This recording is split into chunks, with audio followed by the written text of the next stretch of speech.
तो चलिए लेके चलते हैं आपको कैरेबियन रीजन।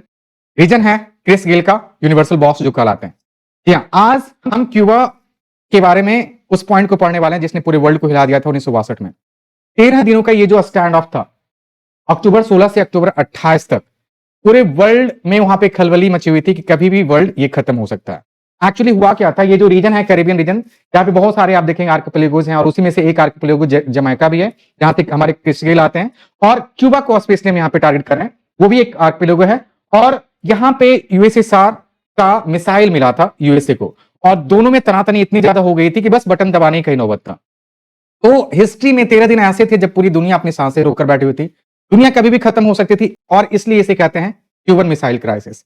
अमेरिका के सारे बड़े शहर निशाने पर थे। ऐसा माना जाता था कि रसिया ने अमेरिका के सारे जो इंपॉर्टेंट सिटीज हैं उसको टारगेट पे ले रखा। अब अमेरिका के प्रेसिडेंट थे उस वक्त JF केनेडी, उनके पास ही बटन दबाने का ऑप्शन था। मतलब जैसे ही उन्होंने बटन दबाया समझिए कि वर्ल्ड वॉर थर्ड स्टार्ट हो जाएगा। पर आपको पता है कि वो हुआ नहीं, क्योंकि दोनों को पता था अगर मैंने मारा तो वो डेफिनेटली पलट के मारेगा, तो दोनों तरफ तबाही डिस्ट्रक्शन होगी। और इसी को हम पॉलिटिकल साइंस में एक टर्म से जानते हैं जिसे बोलते हैं लॉजिक ऑफ डिटरेंस। तो आपको पता है कि भय के चलते सिर्फ ये युद्ध नहीं हुआ, दोनों साइड के जो कंट्रीज थे उन्होंने सोचा कि अगर हमने पहले स्टार्ट किया तो डेफिनेटली सामने वाला भी हमें पलट के मारेगा। और यही सोच के धीरे धीरे जैसे जैसे समय पास हुआ, दोनों की एनर्जीज, दोनों के जो वहां पे रीजन्स थे वो धीरे धीरे शांत होने लगे, सेटल डाउन हो गया माहौल और फाइनली देखिए वर्ल्ड वॉर 3 को हमने वहां से होने से बचा लिया।